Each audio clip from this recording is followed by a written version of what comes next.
Hi, welcome to Talkin Business. I'm Joe Catrambone, CEO of the Stewart Martin County Chamber of Commerce.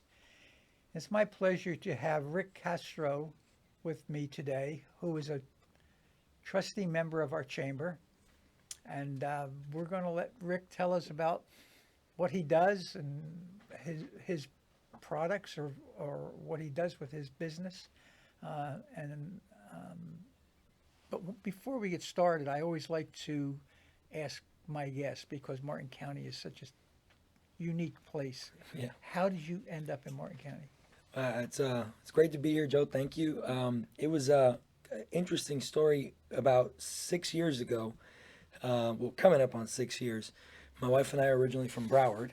We've been together. We're actually celebrating 15 years of marriage this coming week. How many? 15 years. Wow, congratulations. Yes, sir. Yes, sir. 15, and to many more. And we're raising three boys in Broward. Kind of in the craziness. So I always apologize to the Martin County locals that I think I'm part of the problem. Some of us from Broward just We have a lot of. yeah, we drove through. Since I was a kid, I always kind of drove through Stewart, and honestly just fell in love with it. And I've always said it since I was younger, living in Broward. Man, I'd love to move up there one day. And 6 years ago, it just happened. So, raising three boys, we wanted to raise them fishing, camping, and just in a more relaxed kind of pace. Yeah, it's a great And place. Martin County has been that. Stewart has won, and the people. I mean, just the people are fantastic. My boys, they know when we're getting to Broward, when we're visiting Grandma and Grandpa, because you start hearing the honking. You don't get that much of that in Martin County. So that's how we ended up here about 6 years ago, in a nutshell. Yeah, it's interesting. From 80 to 90, Martin County went from 50 to 100,000 people. Yeah, I'm sorry. And interestingly enough,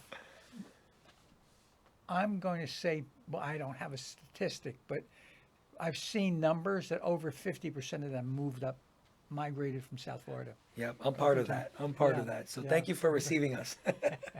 Well, I came from the north. Well, yeah. In '89, I moved down here from Titusville and was, Okay. Yeah. Yeah. yeah, a big change for me. Best move I ever made in my life. It's great. It's a great place. Same thing we're saying, my wife and I, and the boys. Best thing we've ever done. So, Yeah. So yes, sir. I noticed. So you moved here. You were born in Puerto Rico. Yeah, born and raised till I was about 10. In '97, my dad was in the pharmaceutical industry. Got an opportunity in the States, and as a family, it just we definitely needed a change as a family at the time. From what my parents tell me, I was young. The only thing I remember is the chickens and the cows. Yeah, back in '97, we moved to Pembroke Pines in Broward, and when there was nothing, not even a Walmart, and we've been in Florida ever since. So I don't know, almost 30 years now. Yeah. Yeah, Floridians. So we're Floridians. Yeah, I'm a that's like Floridian. I was born in New Jersey, but I moved to Florida in 1970. Yeah. So I'm a Wow. Floridian. Yeah. Yeah. I don't tell too many people I was born in New Jersey. Right. Yeah, exactly. People ask me, where were you born? I mean, I was born in Puerto Rico, but most of my life been here. So I'm a Floridian at this You point. where did you go to school? Pembroke Pines Charter High School. It was just the charter system was just recently taken off in Broward. Charter schools are great. Yeah, and that was also great, very formative years. And yeah, it's actually in a couple weeks. My graduating class of 2006 in high school is doing a 20-year reunion. I can't believe it's been 20 years. To me, it feels like yesterday, but You ain't seen nothing yet. exactly. It That's what I keep hearing. But for me, it's like 20 just years. goes like that. It really does. Yes, sir. Yes, sir. We're noticing that. Yep. Yeah. Yep. So tell me about I love your quote in here. And you say you put your logo on stuff. I love that. That's great. So Yeah. tell me about what is the most unusual thing you've ever put a logo on? Oh, wow. Unusual thing we've ever put a logo on. I mean, putting a logo on a building is pretty unusual too. So that building, really? Yeah, that could be kind of challenging, whether it's like windows and stuff. I mean, so I have a history of print. My uncles in Puerto Rico own print shops, And so we've kind of been surrounded by that. My parents, when they started in Broward here, we had opened up a print shop slash Christian bookstore years ago. My parents, God bless them, wonderful people, but terrible business people. And I could tell them that to their face, and they laugh because, businessmen or women would come in for business cards. And my parents would be like, "So when did you start your business?" "I just started it last week." And she's like, "Oh, here, I'll give you the business cards for free." And I would look at Mom and be like, "Mom, we're starting business. We need to charge, Long story short, we've put logos on just about anything. You've got your pens, your apparel, your hard goods. We even have done tea kettles. We put logos on tea kettles. It is the most bizarre of products to put a logo on, but we have, and pretty much we can. So. What were people giving them away as gifts?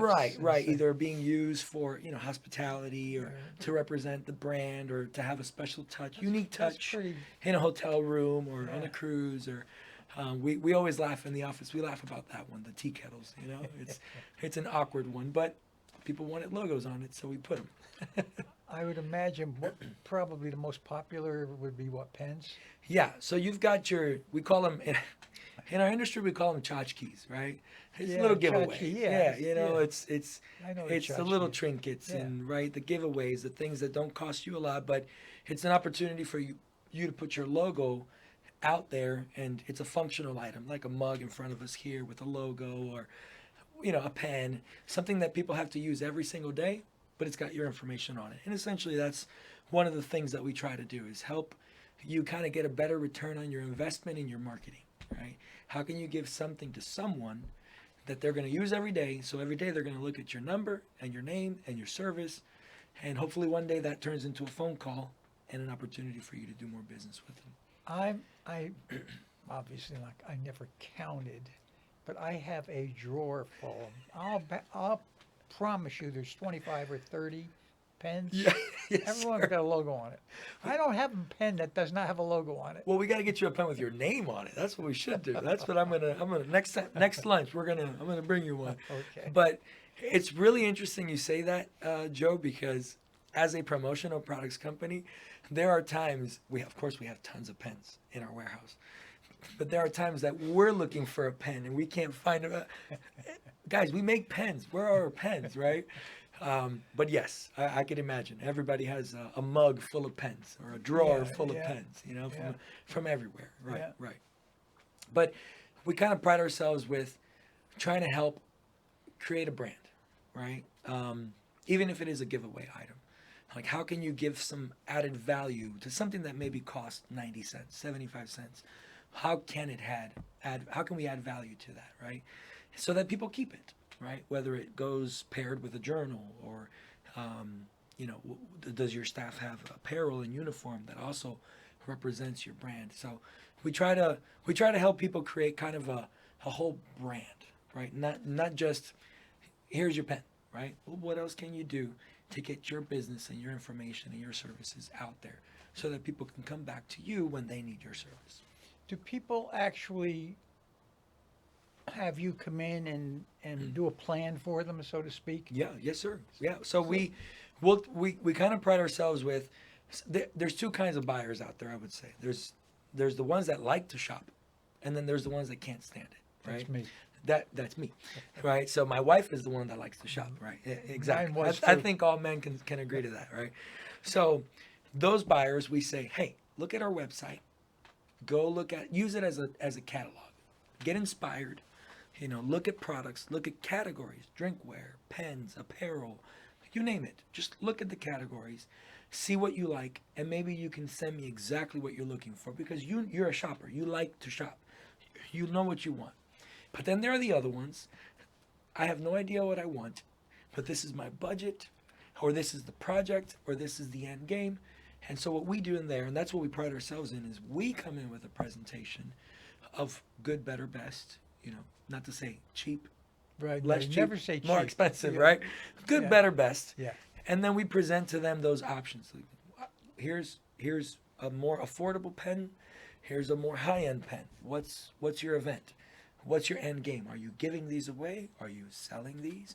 Is it a gift with purchase? what is the scope of the work that you're trying to accomplish with this product, and how can we point you in the right direction of that product and potentially some other products that can help support your mission, right? Whatever the event is, the activity, or the end game of the marketing. If someone wants to buy 100 pens Sure. with a simplistic, not a fancy logo, maybe just Stewart Martin County Chamber of Commerce, Sure. no logo, nothing. What how, what would the cost per pen be? Is that depending on what kind of a pen we would pick out? Definitely. Okay, So that's the quality of the pen is what determines the price. quality, material, right? Even the quantities could affect. But let's say you started at 100, you've got pens that are starting at 35 cents, 45 cents, and we've got pens that cost $150. Oh, So it really depends on what is the goal, right? What's the budget? What's the event? Are you giving them away to a mass amount of people for maybe a conference with 5,000, 10,000 people? You want to go with the 35-cent pen probably. Or maybe you don't, because you want your brand to represent something a little bit more elevated. Some materials, is it plastic? Is it aluminum? Is it craft, recyclable? Is it metal? Is it engraved? Is it imprinted? Is it one color? Is it full color? It's endless, right? It could be endless, but that's where we come in. We take care of all that headache, and we present to you based on our initial conversation, understanding what you're trying to accomplish, what the goal is with the pen, for example, and then we present to you the options that we think are better suited for you. And we don't just give you one, unless you say, "Hey, I don't want to make too many decisions. I'll give you maybe 3," but we'll submit 50 pages of pens if you'd like. Just, of course, some people that overwhelms them. Shoppers love that one, right? But that's what we do, right? What is other than a pen, what is another low cost tchotchke that you could give away other than the pen? So it's interesting. We're kind of in a world where reusability is a big thing, right? So drinkware, surprisingly, there are affordable, like aluminums, or even some plastic, Like glass? drinkware. Glass? Yeah, like tumblers, right? And so surprisingly, there are options out there that are not ridiculously expensive, but you kind of get like this reusable product. Right. That I have one. Right, and you'll always either keep in your car cup holder, or for sure it'll always be in someone's drawer at home, and when they need something to grab mine's water. on my table every night. When I get home, I put ice in it. It's Yes. got a lid I put on top of it. Yes, sir. So what's something like that? What's the cost of something like Something that? like that, an aluminum or a plastic. Let's go to a plastic, recycled plastic, reusable bottle, for example. You could start somewhere around like $2.95, $3.50, and up. Which again, for a bottle, for something someone can use constantly. Right. Go to the gym with it. When you go running, when you're bicycling, when you're hiking, you can always have your bottle with When you. you say it's a bottle, it's actually what is it, an aluminum bottle or a Whether it's plastic? plastic, aluminum, And metal. it's shaped like Yeah, a bottle? a water bottle, 100%. Oh, okay. Yeah, whether it's a gym bottle or a 20-ounce tumbler, or even coffee mugs, anything that's like a drinkware item, there's actually pretty affordable options out there. And again, it's a nice item. It's got weight to it. People can reuse it. Yeah. They won't be inclined to throw it away. Like business cards. Business cards end up sometimes in the trash. It's a piece of paper, right? Unless I asked you for it, because I know I'm going to call you. But something like a drinkware item where it has reusability, and it has a little bit of added value to it, it's a great way to put your logo, your number, your email, your website out there to the community. And that's something that you're going to have. Right. People will keep Yes, sir. rather than the pen once it runs out of ink or you put it in a drawer or something. And it ends up in that drawer with 50 other pens. Yeah. How about keychains? Keychains. We've got sanitizers also after COVID. I know that's a bad word for a lot of us business owners, but sanitizers are huge. Spray or just Sprays, squeeze bottles, roll-ons, you name it. With alcohol, no alcohol. Some people have drier hands. Some people don't have scented, no scented. You name it. The little beads on the inside that scrub when you put it on.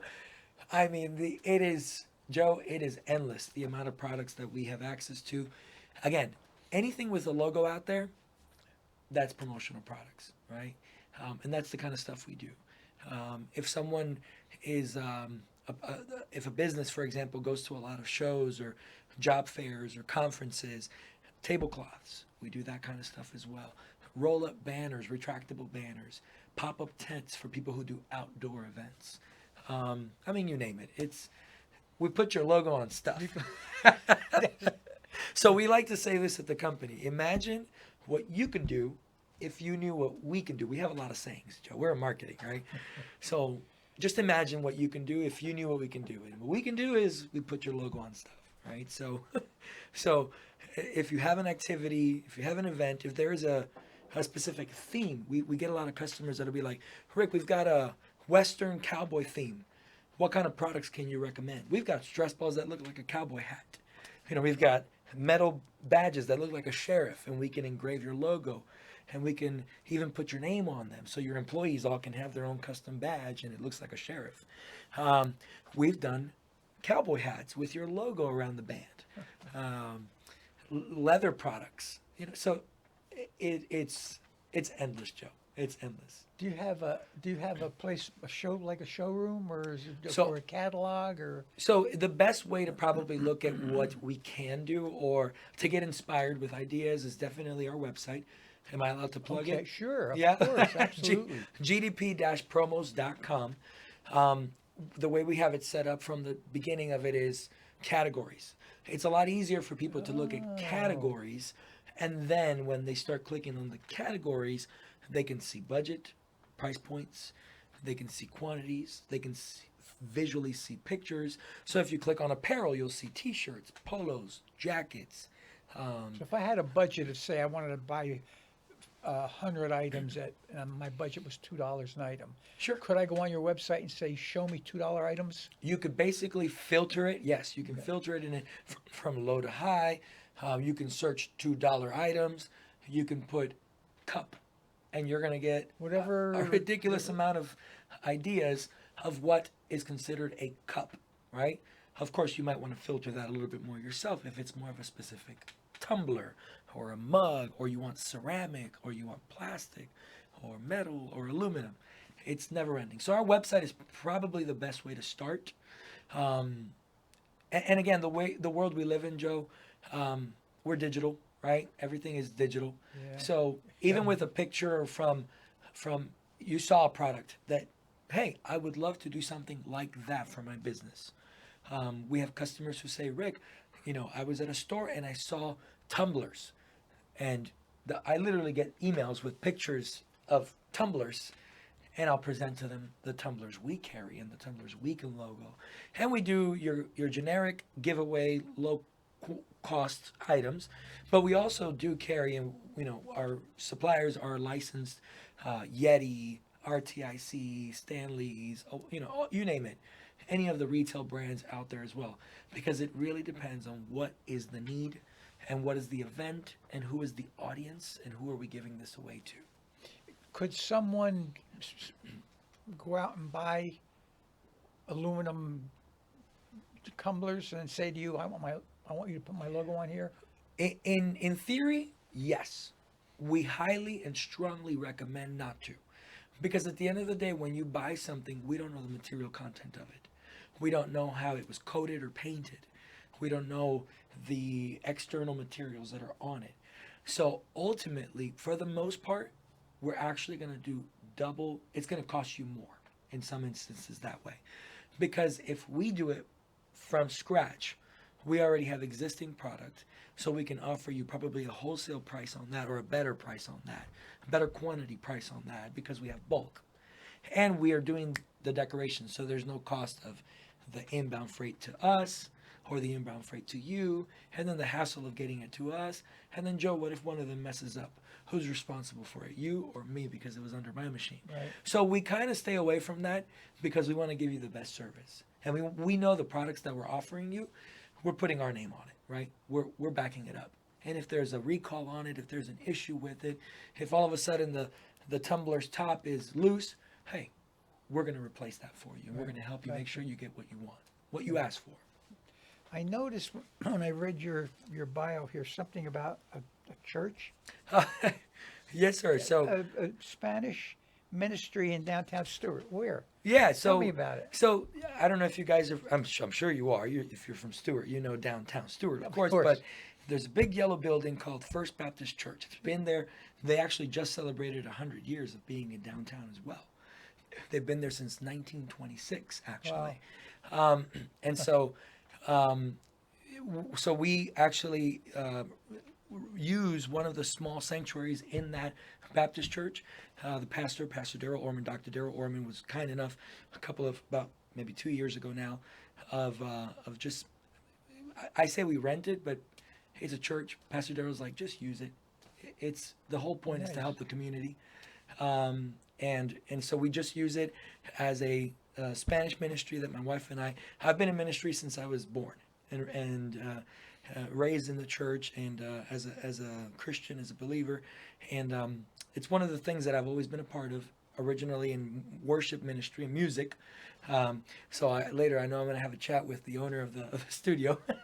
As I was a music producer for many years and a worship pastor for many years. And so one of the things that was a blessing for me, being raised, around that in church. And so one of the things that as a father I wanted to do with my 3 sons is also serving people. And so, yeah, we have a calling of pastoring, and that's not our business. That's not an income for us. It's our ministry. It's what we do to give back to the community. Our company, the owner of our company, Gina Hartley, and Blair, we call him the investor. He's the husband. And they've literally always supported that. They're the kind of people that have loved to give back to Martin County community, Stewart, all the nonprofit organizations in the areas. They're the first ones to support the sheriff, you name it, and they've been a great support to that ministry. And we work a lot with families, Joe. We work a lot with families. Do you do services or? Yes, sir. Every Sunday we have a service in Spanish. We do have a little translators, but the service is in Spanish. Mm-hmm. There's wonderful English-speaking churches around, So, but for us, with where we come from, I was raised in Spanish services, and so we have a service at 11:30 on Sundays right there in downtown. It goes till about maybe 12:45. And we always have some coffee and donuts after and fellowship. How many parishioners you have? You call them parishioners? Yeah, yes, sir. Members, yeah. We have about 75 to 100 that are constantly coming. Yeah. It's beautiful. And our main focus is to work with families. And we have a lot of young people, teenagers, kids that we have a lot of youth activities for them throughout the week. And throughout the months. That's right? great. Yeah. It keeps them out of trouble. Yes, sir. Yeah. All of them, one way or another, have been trained in music or production. Because in church, you've got people who watch it online, so the pastor can't also be on a camera. So I used to, when it was in the apartment that I lived in, when we used to do services in our apartment until we met Pastor Darrell. And so we've taught them everything. And the way I see it is an opportunity for also to train them into something that could potentially turn into real life. Maybe they can one day come help Wayne in the studio, right? Real life applications, photography, sound engineering, because they have to mix, camera operation, and then musicians. So our musicians, the band, is actually all kids and teenagers. And our youngest one, if I'm not mistaken, he's 11.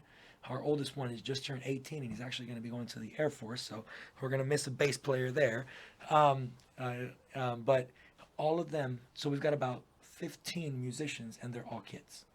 Kids or teenagers. Piano, guitars, bass, drums, and they're all wonderful singers. I mean, beautiful, beautiful singers. Great. So that's a little bit about the ministry and what we do there. And we just work with families, Joe. We love to work with families. Unfortunately, the world we're living in, we see a lot of moms and dads, and I went through that. My wife and I went through the season of that, and so it was a big shift in our lives, where we're present because we're providing, but not necessarily because we're there. And that's one of the biggest things that we, through the Word of God, at our faith, we try to teach. Hey, we've got a good father. We've got to be good fathers. That's great. The best we can, right? Great. And that's being present. So that's a little bit of what we do ministry-wise. We're giving back to the community. Great. Yes, sir. Thanks for coming. I really appreciate it. Well, thanks for This was having me, very Joe. interesting. Thank you. Thank you, sir. We good, Thank Wayne? you.